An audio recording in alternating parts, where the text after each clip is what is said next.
Le 10h midi, Sud Radio Média, Valérie Expert, Gilles Gansman. Bonjour à toutes et à tous. Bonjour Gilles. Bonjour Valérie. Vous êtes tatoué ? Non. Non, pas tatoué. Pourtant, vous avez écrit un livre sur le tatouage. Absolument, et j'ai adoré. C'est un sujet qui vous passionne et on va en parler. Raconter les stars à travers leurs tatouages. Ben oui, parce que on va découvrir ce que... On a sa vie sur sa peau. Voilà, ce que signifient les tatouages.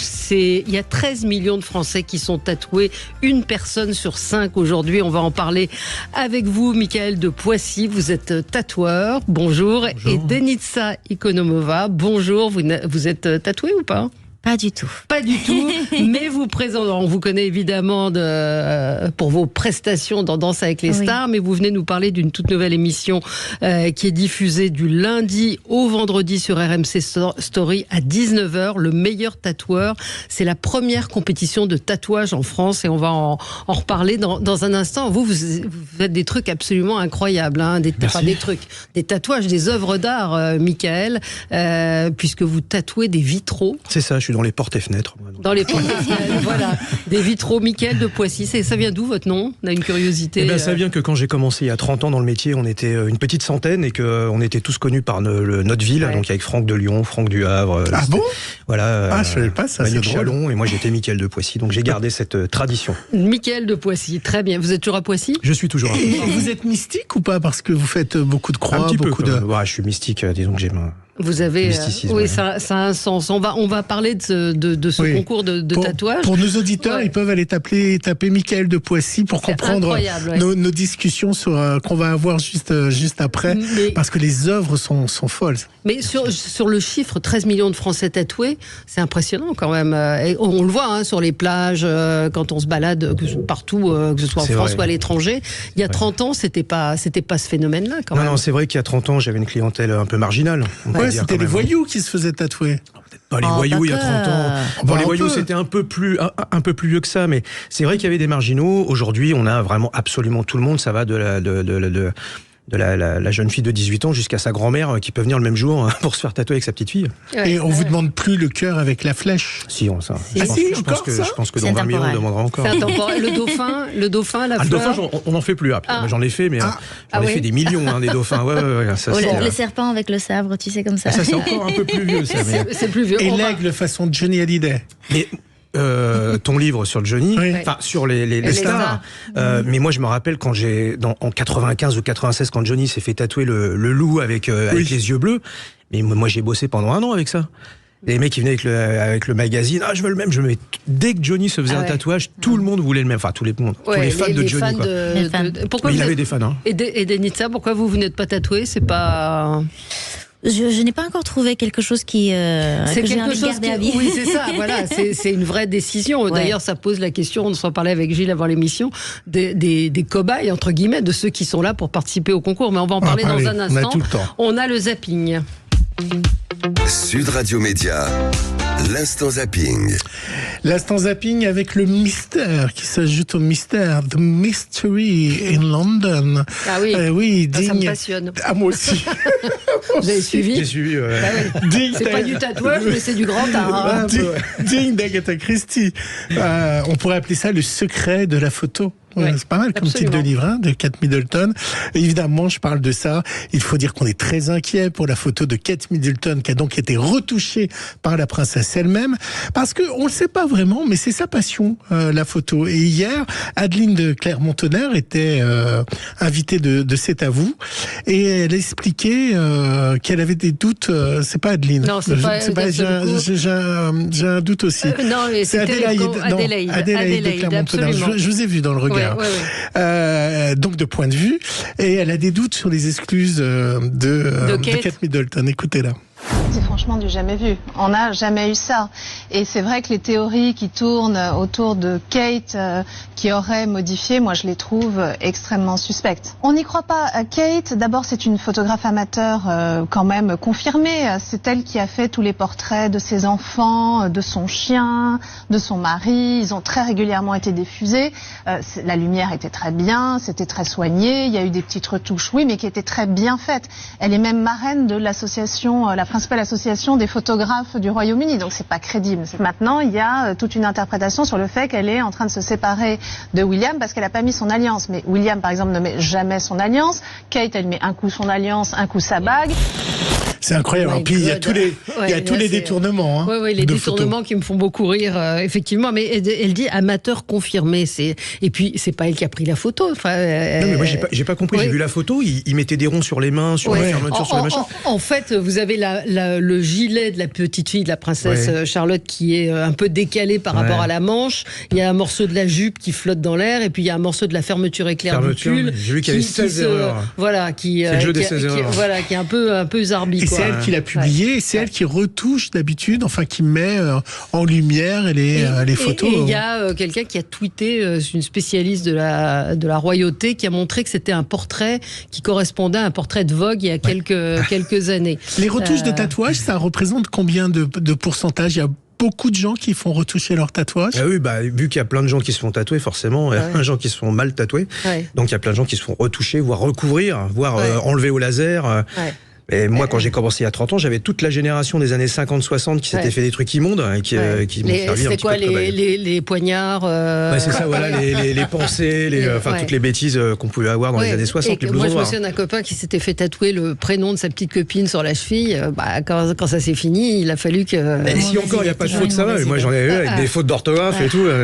Et des tatouages, on m'a raconté, mais c'est passionnant, il m'a raconté des tatouages en chinois ou en d'autres langues qui ne veulent rien dire. Les Chinois sont morts de rire, c'est clair. Mais les Polynésiens aussi. Oui, c'est ça. Les Polynésiens aussi. Hier Télématin, dans Télématin, il recevait Antoine Meignier. Antoine Meignier, c'est le compagnon de Marina Carrère d'Ancos. Je ne sais pas sûr. Oui, médecin. Qui recevait c'est dans l'émission de Télématin. D'accord. Et il est atteint d'une maladie incurable. Il était invité évidemment pour parler du projet de loi sur le suicide assisté quand un SMS va arriver en direct. Quand je fais un infarctus au mois de juillet dernier, j'ai 5 minutes où je me dis je vais mourir, et c'est bien, tant mieux. Je suis sûr, je me fais le diagnostic, je me fais l'électro et j'appelle le SAMU. J'appelle pas le SAMU, je me dis je vais mourir. Je fais voilà. Et là, j'appelle le SAMU et je dis venez vite me chercher. Il m'envoie un hélicoptère. Je me suis fait le diagnostic, je me suis sauvé. Ce qui veut dire que mon évolution sur la maladie et sur la mort a beaucoup évolué. C'est-à-dire qu'à partir du moment où au début de la maladie, j'ai envie de mourir et j'ai envie d'être euthanasié, c'est mon rêve. C'est très, très émouvant. Je viens d'être en père à l'instant. Ah, ça y est, vous avez reçu le texto que vous attendiez. Voilà. Donc d'une petite fille, qui vient de naître. Et ça, c'est un espoir pour vous? Eh bien, on a envie de vivre dans ces cas-là. Tant que je bouge mes bras, que j'ai envie d'apprendre dans mes bras, je pourrais. Le jour où je pourrais pas, je le ferai pas. Et donc, il a reçu quelque chose qui lui a aussi redonné vie. C'était ça qui était incroyable dans cette interview consacrée... à propos de la fin de vie. À propos de la fin de vie. Vous avez un regard là-dessus, Denitsa? Sur la fin l'euthanasie. Sur l'euthanasie. Écoutez, peut-être je ne vais pas m'exprimer parce qu'à chaque fois ça crée des débats, mais je me dis, écoutez, c'est bien de donner le choix à des personnes. Ouais. C'est bien, ça ne fera pas trop polémique. Vous étiez sobre. Dimanche sur LCI, une scène incroyable de Luc Ferry qui va perdre ses nerfs face à Darius Rochebin qui fait son métier et qui tente de l'interroger sur un débat sur l'Ukraine. Il est évidemment face à Daniel Cohen-Bendit puisque c'est l'émission. C'est une colère noire qui va être totalement folle. Je dis ce que je veux ici, voilà, et on ne m'empêchera pas de dire ce que je veux ici. C'est pas très intelligent. Voilà. Et donc moi j'ai toujours été gaulliste, j'ai pas de leçon. S'il vous plaît, baissons d'un ton. Non, je fais ce que je veux, mon ami. Non, on ne traite pas. Non, mais vous commencez à me casser les pieds, à me couper la parole sans arrêt. Voilà. Tant que vous voulez avoir les pieds cassés. Non, mais vraiment, vous me cassez les pieds. Je le dis très franchement, mais ça commence vraiment à me fatiguer, à me chauffer les oreilles. Vous me laissez parler, c'est pas. On se fiche de savoir ce que vous pensez. C'est vous qui nous interviewez. Vous posez des questions et vous nous laissez donner les réponses. D'accord, c'est clair comme ça. Monsieur Séjourné, non, restez poli, s'il vous plaît. Non, et vous aussi. Oui. Couper la parole aux gens, c'est pas un signe de politesse. Alors, finissez votre phrase et je vous poserai ma question. Je l'ai fini, je vous ai dit que j'étais gaulliste et que j'avais pas de leçon de courage à recevoir sur cette question de Munich. Vous avez vu le calme suisse de Darius Rochebin? Oui, très calme. On sent le suisse. On sent c'était une séquence assez, quand même, on va dire, pathétique quand même. Il aimait bien de s'énerver. Exactement. Jean-Marc Sylvestre, la semaine dernière, a indiqué à Jordan Deluxe, c'est un peu le comptable de la télé, Jordan, c'est un peu le directeur des impôts de la télé, il recevait donc Jean-Marc Sylvestre, qui a indiqué qu'il avait une retraite de 9 000 € et que ça lui suffisait pas pour tous les projets qu'il avait. Alors évidemment, comme Denitsa disait, ça a fait scandale, buzz, et il est venu s'expliquer hier dans Touche pas à mon poste. J'ai passé l'essentiel de ma vie à parler d'argent, à parler de l'argent des autres, à parler des chiffres, à essayer de les décortiquer et faire en sorte que ce soit à TF1 ou à France Inter, parce que je travaillais un peu sur les deux, j'ai beaucoup bossé dans ma vie. Faire TF1. Faire en sorte, oui, moi aussi, faire en sorte qu'on comprenne, quoi. Qu'on comprenne ce dont on parle. Et l'argent est quand même un peu tabou, quoi, dans ce pays. Alors, j'ai fait une connerie quand même. J'ai fait une maladresse en plaisantant et en disant que ça suffisait pas. Parce que c'est vrai que ça suffit jamais. Mais en réalité, c'est vrai que c'est une belle retraite. Mais j'ai volé de l'argent à personne. C'est ça. Et oui, bien avant Céline Dion, Valérie, All by Myself a été chanté par un homme. Il s'appelle Eric Carmen, qui a fait également d'autres tubes.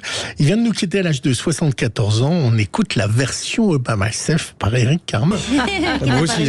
Vous aussi. Pas de la même manière, peut-être. Et Denisa, elle chante aussi. Vous voulez chanter All by Myself? Oh non, pas du tout. Je m'attaquerai pas à une reprise de Céline Dion. Voilà. Allez, on se retrouve dans un instant avec Denitsa Ikonomova. C'est quoi All by Myself? Oui. C'est une rumba? Oui, bravo. C'est une belle rumba, bravo. Je pensais que rumba, c'était un peu plus... Mais non, tu bouges le bas du corps. Je vous montrerai. Oui, c'est très romantique. Allez, Mickaël de Poissy, donc tatoueur, immense tatoueur, et Denitsa Ikonomova également avec nous pour parler dans un instant de cette émission, première compétition de tatouage en France, le meilleur tatoueur, qui est diffusé sur RMC Story à 19h. À tout de suite. Sud Radio, votre avis fait la différence. C'est la seule radio qui donne des informations, on peut s'interroger. C'est pas facile tous les jours, mais pour ma culture, c'est parfait. Sud Radio, parlons vrai. Sud Radio Média, l'invité du jour. Les invités du jour, ils sont deux aujourd'hui. Denitsa Ikonomova qui s'essaye à un nouvel exercice, la présentation. Vous animez cette nouvelle émission sur RMC Story du lundi au vendredi à 19h, le meilleur tatoueur.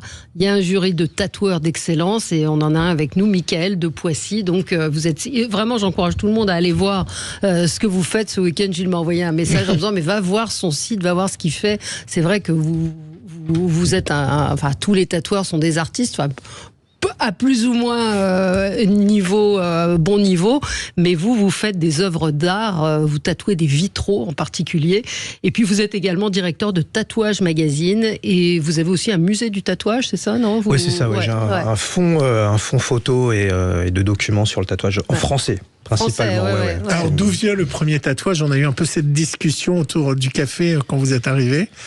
On sait pas trop parce qu'il y a on va dire tous les 5 ans, on découvre du matériel de tatouage dans une grotte. Avant, à l'époque, vraiment, ça devient, là, on monte 10, 20 000 ans, on sait pas trop en fait. On trouve des petits os, des pigmentations, des choses comme ça. Ah bon? Oui.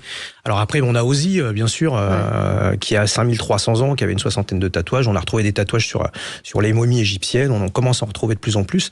Donc le tatouage, finalement... Et quelle est la signification historique? Et après, aujourd'hui, c'est autre chose. Mais au départ, quelle hypothèse on a émis sur le tatouage? C'est un signe d'appartenance? C'est ça, voilà. C'est ce qu'on trouve à peu près dans toutes les cultures. Dans la culture polynésienne, chez les Esquimaux, chez la scarification en Afrique, le tatouage berbère, le tatouage japonais. Enfin, on a absolument, sur tous les continents, on a à peu près le même départ. Même en Europe, les Gaulois... Les pics, toutes des choses comme ça, des gens qui avaient une reconnaissance par rapport à leur tatouage, on savait de quelle tribu ils étaient, de quelle famille, quelle histoire. Ozzy, c'est différent, on sait que c'est des tatouages qui sont à des endroits bien précis, donc là où il avait de l'arthrose, là où il avait des petits problèmes de santé, c'est des tatouages... qui étaient un petit peu des petits traits comme ça, peut-être à base de plantes, certainement. Incroyable. Parce qu'en Polynésie, c'est aussi pour faire partie, les rites. C'est-à-dire qu'on a des tatouages par rapport aux rites quand on devient adulte. Exactement, passage de petit-fils qui devient... Et alors, Denitsa, comment vous êtes retrouvée dans cette aventure, animer cette émission? Donc, je rappelle qu'il y a trois jurés. Dimitri Hachka, qui, d'après un de nos auditeurs, Stéphane, est aussi un génie. Et Kali, donc... vous présentez, vous animez cette émission. Oui, exactement. J'ai eu de la chance que RMC pense à moi pour présenter cette émission-là, qui est produite en France, que c'est avec des talents français. C'est ça dont je suis très fière, parce que maintenant, à chaque fois, on achète des émissions pour pouvoir les diffuser, mais maintenant, c'est vrai que c'est rare de prendre ce risque-là et de produire notre propre émission. Et je pense qu'en fait, ils se sont dit, on aimerait bien cet œil néophyte de quelqu'un qui ne connaît pas du tout ce monde du tatouage, parce que je ne suis pas tatouée, et d'attirer, d'avoir ce regard, exactement, avec cette curiosité que peut-être des gens qui sont tatoués, ils ne penseront pas à poser ce genre de questions. Oui, alors on a des réactions diverses et variées. Jean-Baptiste nous dit: abominable les tatouages, inesthétique et grossier. Je vous raconte pas, quand vous allez prendre de l'âge, on prend soin de son corps, on prend son corps pour un tableau d'affichage. Quelle tristesse. Il y a évidemment des gens qui sont totalement réfractaires. En revanche, Camille, elle nous dit: moi, quand j'ai fait mon premier tatouage, mon fils était contre, et puis il m'a dit: t'arriveras jamais à arrêter. Il y a ce phénomène-là aussi, hein. Quand on commence à se tatouer, parfois on a du mal. L'addiction. Il y a un phénomène d'addiction. Bien sûr, tout à fait. Comment on l'explique ? On l'explique que les gens qui se font tatouer se rendent compte qu'ils vivent très bien avec leur tatouage, qu'ils sont contents, qu'ils en veulent un autre, et puis il y a toujours une épaule qui penche un peu. Voilà, quand on fait un tatouage, alors ça dépend. Si on fait un tatouage pour un de ses enfants, si on a un deuxième enfant, on va le faire pour le deuxième. Alors ça, c'est bien. À partir de quel âge vous non, là, il parlait pas des enfants. Oui, mais des tatouages. Vous avez un enfant, vous tatouez son prénom. J'enchaîne. À partir de quel âge vous refusez de tatouer? Oui, il faut être majeur. Oui, faut être majeur. Je tatoue pas de mineur, et même quand on est majeur, faut pas qu'on me demande n'importe quoi, vu que je suis quand même dans les très grosses pièces. Je fais pas de petites pièces. Enfin, très rarement, en tous les cas. On viendra pas. Si un jeune, on dirait en dessous de 25 ans, va venir et va me demander les mains, le visage, des choses comme ça, je le ferai jamais. Et même si c'est quelqu'un, je dis de 25 ans d'ailleurs, mais même si c'est 30 ou 35, si je vois que la personne... Pour une raison professionnelle, j'ai pas envie que la personne se désociabilise totalement et soit à la marge de la société, parce que d'un seul coup, elle va se faire quelque chose sur le visage qui va lui porter préjudice tout le reste de sa vie. C'est votre limite, le visage ? Non, c'est pas ma limite. Il y a des demandes qui sont qu'on peut pas accepter, si vous voulez. Quand on voit une jeune fille qui varie, surtout que les jeunes maintenant, ils commencent par les mains, ils commencent par le visage, ils commencent par là où nous on terminait à notre époque, quoi. Donc non, c'est vraiment un problème. Ça, c'est un problème. Et puis ils hésitent pas. Quand vous parliez des dauphins tout à l'heure, mais ça, on n'en fait plus. Maintenant, ils viennent, ils font un bras, une jambe, un torse. C'est des pièces énormes. Donc bon. Denitza, les candidats, comment sont-ils recrutés, ceux qui vont servir de cobayes, oui, qui sont là pour les épreuves, parce qu'il y a des épreuves imposées. Donc la première émission, c'est Souvenirs de famille. Déjà, c'est des gens qui veulent se faire tatouer ce genre de thème. Par exemple, soit le crâne, soit les mains, soit le... Oui, exactement. Il y a le matching tattoo, à un moment donné, que vous allez voir entre deux copains, des frères, des sœurs. Pour qu'ils aient le même tatouage, c'est ça, le matching tattoo? Exactement. Donc ça, c'est une mode qui est très fréquente, je pense. Ah oui? C'est pas le même tatouage, c'est des tatouages qui se relient, en fait. Quand le col, les fameux, comme les bagues. Ou la suite d'un tatouage. Oui, la suite d'un tatouage. Ça peut être le même tatouage si jamais il décide de faire ça, mais c'est vrai, il faut que ça matche. Oui, exactement. Et donc, on fait ça tous les deux. Voilà. Je fais sud et vous faites radio. Le micro et le casque. Voilà. Donc oui, ils sont très partants et connaissent déjà, je pense, les tatoueurs qui vont les tatouer. Ils leur font confiance et oui, il n'y a jamais quelqu'un qui est déçu de. Non, ils n'ont pas été déçus. Non, pas du tout. Mais ça leur fait un tatouage gratuit, en fait. C'est ça l'avantage pour eux. J'imagine. Oui, mais enfin, c'est pas comme une robe. Puis c'est pas vraiment comme une robe ou un sac. Mais ça coûte cher, un tatouage. Oui, je sais, mais ce que je veux dire, c'est que c'est un engagement aussi de se faire tatouer. Il y en a une qui se fait tatouer un sapin de Noël. Il faut vivre avec le sapin de Noël. Hein. Mais là, c'est pas tiré au sort. Ils viennent avec des modèles. Les gens se connaissent. C'est pas non plus la surprise. Hein. Ni pour le tatoueur, ni pour le modèle. Non. Et c'est déjà des gens qui sont tatoués. Il y a eu personne qui était. Et ça vous a pas donné envie, Denitza, après les enregistrements? Non. Trop évident. Vous avez Fauve qui a une danseuse. Oui, mais moi, je porte la danseuse dans le cœur. D'accord. Mais ça vous a donné envie ou pas? Oui, parce que je vois qu'il y a beaucoup de talent. C'est des œuvres d'art. Oui. Et c'est vraiment, quand on voit la technique qu'ils ont, c'est incroyable. Maintenant, comme je disais auparavant, il faut vraiment que je sois sûre de mon choix. On dit que ça prend 10 ans avant de se décider au premier, 10 minutes pour le deuxième. Oui, comme Michael disait, ça devient une addiction par la suite. Après, ça devient une addiction, oui, c'est ça. Mais c'est l'inconnu. Quand on ne sait pas, en fait, si on va l'accepter, si on va pouvoir vivre avec, c'est le premier pas, c'est toujours le plus dur. Et après, une fois qu'on l'a fait... On va y revenir dans un instant. On va marquer une pause et nous parler de votre expérience, Michael, nous parler de vos œuvres aussi, combien de temps, et puis les zones les plus tatouées chez les hommes et chez les femmes. À tout de suite. Sud Radio, le 10h midi média. Valérie Expert, Gilles Gansman. Sud Radio, le supplément média. Le supplément média avec nos invités aujourd'hui, Denitsa Ikonomova et Michael de Poissy, pour parler donc de cette nouvelle émission, Le meilleur tatoueur, première compétition de tatouage en France. C'est vrai qu'il y a eu des émissions de tatouage, vous le rappeliez pendant la pub, Denitsa, qui étaient des émissions achetées, en fait des émissions américaines. Et là, c'est un vrai concours de tatouage, c'est à 20h, pas 19h. 19h, c'est le replay de la veille, donc 20h, où on peut, on va voir différentes épreuves sur RMC Story. Je rappelle, Michael de Poissy, que vous êtes directeur de Tatouage Magazine. Ça marche bien, Tatouage Magazine ? Oui, depuis 97 maintenant. Ah ouais, donc la référence. C'est la référence en matière de tatouage. Et la prochaine mon premier tatouage. Voilà. Valérie Expert. On disait que ça fait mal le tatouage, ça fait mal de se faire tatouer. Oui, ça fait. C'est pas une séance de massage, c'est sûr. Ouais. Ça fait Après, il y a des gens qui sont plus ou moins sensibles, mais après ça dépend ce qu'on fait, ça dépend où. Ou pas ça peut venir aussi. Moi, je sais que je suis pas connu pour avoir une main forcément douce. Mais il y a des mains qui sont un peu plus dures que d'autres. Mais après, il n'y a pas une crème anesthésiante ? On peut pas avoir. Si ça existe, ça. Il y a des petites crèmes, il y a des choses qu'on peut essayer de se mettre sur le corps juste avant. Mais ça peut aider la dernière demi-heure sur une séance. Puis c'est aussi un peu dans la tête que ça se passe. C'est dans la tête. Combien de temps pour faire ce que vous faites, vous, qui est absolument admirable, des vitraux Moi, j'ai des clients qui peuvent venir sur 5 ans, 6 ans. Ah ouais. Là, j'en ai un sur 5 ans, il a pris des rendez-vous. Ça coûte combien sur 5 ans, tout ce qu'il va faire ? Ça dépend du travail. De la taille. 20 000 euros, 30 000 ?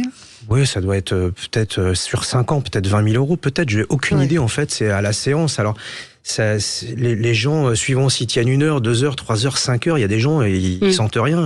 Mais en 4 ans, les couleurs n'ont pas changé, les choses sont pas modifiées. On essaie de travailler d'une façon organisée. Enfin, moi, je travaille d'une façon organisée, c'est-à-dire que ça va être zone par zone. On va commencer par les tracés, les ombrages, et après, on va commencer à travailler les couleurs. C'est vraiment dans un ordre. Vraiment défini. Ça reste homogène à la fin. Quelle est la partie la plus sensible, demande Camille. Je sais que ça dépend des gens, mais selon l'expert, en général, c'est où ? Il y a plein d'endroits qui sont les endroits où si on vous pince, ça vous fait un peu mal. Les côtes, derrière les cuisses, il y a des petits endroits comme ça qui sont... Le sexe ? Alors le sexe, j'en ai fait qu'un. C'est vrai ? J'en ai fait qu'un, mais il y a des zones qui sont véritablement très sensibles, très sensibles. Même le bas du dos, la ceinture, c'est quelque chose. Les fesses, ça fait très mal aussi. Ah bon ? Ouais, très mal. Ouais. Mais comment se passe l'émission ? Parce que tourner dans les conditions du direct, mais en même temps, faut le temps du tatouage. Comment ça se passe ? Oui, c'est pas vraiment tourner dans les conditions du direct parce qu'ils ont 5 heures pour tatouer une pièce. Donc, en fait, c'est en 2 temps. Ils prennent 2h30 et 2h30 pour pouvoir finir leur pièce. C'est pour ça que vous allez voir dans l'épisode des sessions de 2h30. Et on aura le résultat final dans le 2e épisode. Oui. Moi, je voulais savoir également, est-ce que on vous demande des œuvres, un peu comme dans le film Le Tatoué, d'avoir des tableaux ou des choses comme ça ? Ça vous est arrivé dans votre carrière de dire je veux un Picasso dans le dos ou pas ? Oui, et là, vous acceptez, c'est un faux ou pas ? C'est considéré comme faire un faux ou... Non, mais c'est vrai que on peut faire droit d'auteur. Non, les tatoueurs, on entend réclamer avoir des droits d'auteur. Parce qu'ils considèrent que c'est une création et que c'est une œuvre. Il y a eu tout un débat autour de ça. Mais il y a eu surtout plein d'exemples qui peuvent faire école. Même dans les jeux vidéo, par exemple, si on prend un jeu vidéo de foot, pour pas le nommer, on prend le footballeur on va reprendre exactement son physique et ses tatouages. Le tatoueur, il va se dire, mais attendez, c'est mes tatouages, vous mettez ça dans un jeu vidéo qui est vendu à des millions d'exemplaires. Ça pose problème. Quand il y a un acteur qui pose en affiche partout dans le monde entier avec le tatouage de quelqu'un, c'est quand même, on peut se poser la question des droits d'auteur à ce moment-là, effectivement. Ouais. Surtout que ces tatouages sont repris par les fans, tout simplement. Et pour finir sur un tableau, Vous avez Mais sur un tableau, moi j'en ai fait. J'ai fait tout un tas de peintres quand je faisais pas des vitraux, mais même les vitraux. Je peux reprendre du Mucha, je peux reprendre des artistes qui ont fait des vitraux. On peut me demander des choses. Ça me pose pas vraiment de problème. C'est même un challenge pour moi, voir un défi. On a une épreuve même sur. Il faut reprendre. Oui, on a une épreuve où il faut reprendre une œuvre d'art.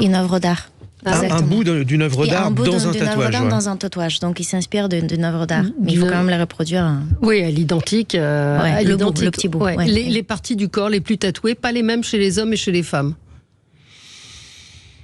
Le problème, c'est que moi, je suis un peu dans une spécialité, c'est un peu une niche. Moi, c'est un peu compliqué. Là, je parle de votre expérience, de ce que vous pouvez. Mais je trouve qu'avec les années, les femmes se sont complètement libérées là-dessus. Ouais. Avant, elles se faisaient des toutes petites pièces. Après, elles ont commencé à se faire tatouer le bas du dos. Elles ont fait des trucs un petit peu plus grands. Et puis maintenant, elles arrivent, elles font comme les bonhommes, elles se font des bras, des machins. Et en plus, elles tiennent un petit peu mieux que les mecs. Donc, elles ont moins mal. Donc, elles se font des grosses pièces. Une question bateau, mais que tout le monde se pose. Allez, dans 20 ans, 25 ans, quand j'aurai 65 ans, 70 ans, que ma peau, elle est déjà un peu flétrie, mais quand ma peau sera flétrie, c'est quand même une cata, quand même, les tatouages avec le vieillissement. C'est une cata, j'ai envie de dire. La vieillesse, c'est une cata. De toute façon, vieillir, c'est une catastrophe. Donc, à partir du moment question où... bateau, réponse bateau. C'est ça, en fait, je veux dire... Qu'est-ce qu'on préfère avoir globalement, est-ce que c'est pas compliqué de vieillir avec ces tatouages? C'est super chouette d'en avoir quand on est jeune, quand on se monte sur la plage et autres, mais quand d'un seul coup, à 60 ou à 70 ans, on va avoir ces tatouages? Je pense qu'on se rappellera de cette belle époque, quand on était jeune et qu'on se faisait tatouer, qu'on avait des tatouages, et les tatouages vont vieillir en même temps que vous. Et ce sera une preuve aussi de votre vie, de votre passé, de votre... moi, quand je me rappelle, quand j'avais 20 ans et que je voyais un vieux qui avait des bousilles partout sur lui, je me disais, putain, il a vécu, il a voyagé, des bousilles, c'est des tatouages faits à la main, comme ça, la bousille. Et non, j'aimais bien voir un vieux avec qui relevait les manches, qui avait deux tatouages.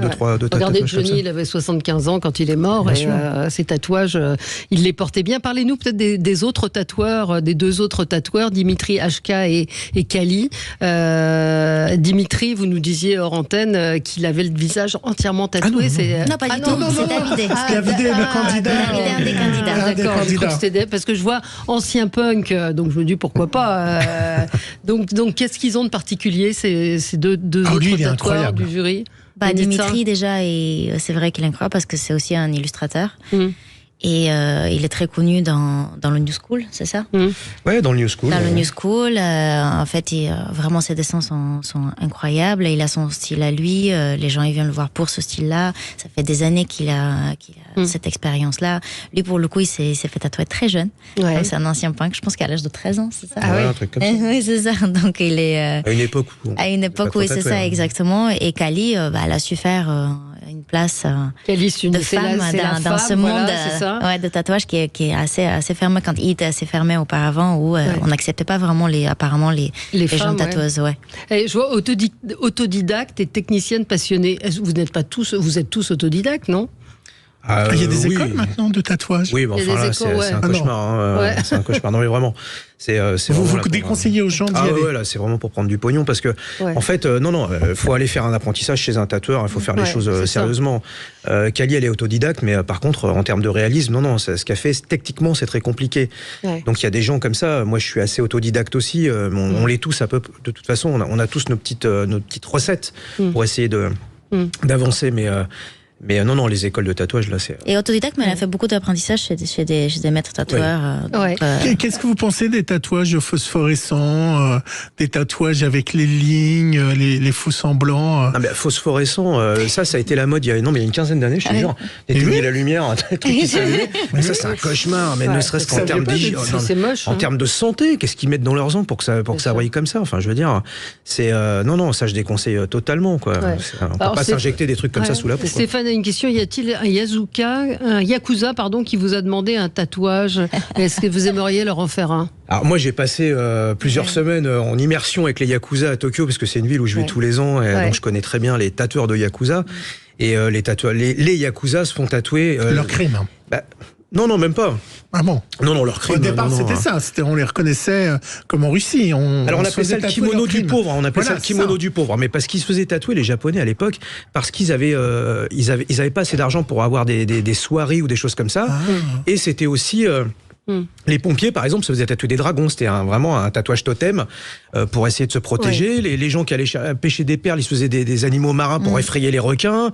Enfin, il y a plein d'histoires comme ça. Et effectivement, à partir du début du XXe siècle, la mafia japonaise a commencé à se faire tatouer, mais c'était plus des grades, on va dire, des choses comme ça. Donc, pour répondre à la question, vous en avez déjà tatoué Alors non, parce qu'ils ont leurs tatoueurs à eux, vraiment les tatoueurs de famille d'Yakuza. Moi, mais c'est pas impossible qu'un jour au Japon, un Yakuza me demande un tatouage. Vous êtes déjà tatoué des stars ? Des stars, non, j'ai tatoué des gens un peu connus, mais des stars, non. Mais après les vitraux, c'est différent quand même. Est-ce qu'il y a des hommes politiques qui sont tatoués ? Alors oui, il y a des hommes politiques qui sont tatoués. Je dirais rien. Ah bah si. Non, faut pas le dire. Vous avez un secret professionnel, non ? Ouais. Vous êtes collectionneur, historien du tatouage. Vous êtes connu dans le monde entier. Vous avez un musée aussi du tatouage, c'est-à-dire c'est pas de la peau, j'imagine que vous avez, mais c'est. On sait pas. On sait pas. Si, ça existe, ouais. Il y a eu une grosse mode dans les années 1900. Ouais, je me souviens de ça, ouais. Dans les années 1900, on parle pas on parle pas de la guerre, où c'était beaucoup plus glauque, mais non, dans les années 1900, il y a eu effectivement des médecins peu scrupuleux qui coupaient un peu la peau comme ça. Et il y a eu des petites collections privées comme ça. Le Quai Branly d'ailleurs a une très très belle collection de peau humaine. Ouais. Alors, incroyable. Alors il y a les caméras qui sont là. On voit que vous avez. Alors qu'est-ce qu'ils sont tatoués sur vos mains pour c'est des initiales. Après il y a des c'est secret.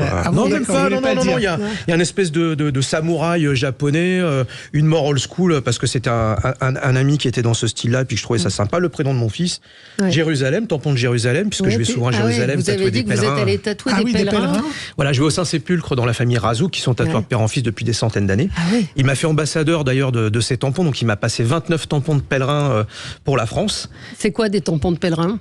Alors c'est des tampons en bois, en fait, qui ont plusieurs centaines d'années. Il était venu d'ailleurs à l'émission quand on l'a invité, il était très content, Wassim Razouk. Et donc ce sont des tampons qui sont en olivier. Les pèlerins arrivent à côté du Saint-Sépulcre, devant le Saint-Sépulcre, et ils ont un choix d'une centaine de tampons. Et on tamponne sur eux, et après on fait le tatouage. Donc il m'a laissé 29 tampons pour la France. Et ça représente quoi ? Eh ben, ça représente. C'est les chemins de croix ou le chemin. Voilà, c'est ça, la crucifixion, le machin, plein de scènes.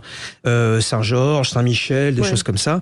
Et d'ailleurs, pour la Saint-Michel, le week-end du 26, 27, 28 septembre, je serai au Mont-Saint-Michel avec Wassim Razouk pour faire des tatouages de pèlerins au Mont-Saint-Michel pour la fête de Saint-Michel. Mais ce sont des gens qui ont déjà des tatouages ou qui sont pas forcément.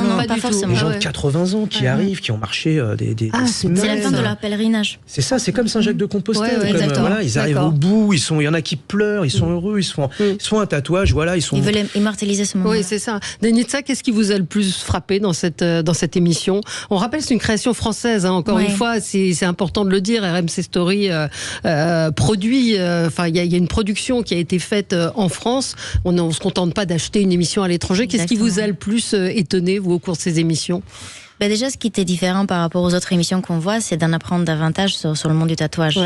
De base, à chaque fois, on voit des compétitions avec un gagnant à la fin, mais on voit les différents styles et techniques qui y passent, mais on n'a pas le fond du tatouage. Et grâce à Mickaël, Dimitri Kali, on en apprend davantage. Et c'est ça que j'ai adoré dans cette émission-là. Surtout Mickaël, quand c'est le grand historien, comme on disait, du tatouage, donc il a tellement de connaissances. C'est incroyable, c'est très enrichissant comme expérience. Vous n'échapperez pas, nous sommes dans une émission média, une question sur Danse avec les stars. Allez-y. Est-ce que vous avez regardé la nouvelle saison est-ce que vous êtes content de son retour ? Parce que vous devez être triste de ne pas y être ou la page est tournée ? La page est tournée, mais je suis très contente de retour. En plus, je trouve que le casting il est extraordinaire. J'étais très contente de retrouver mes amis.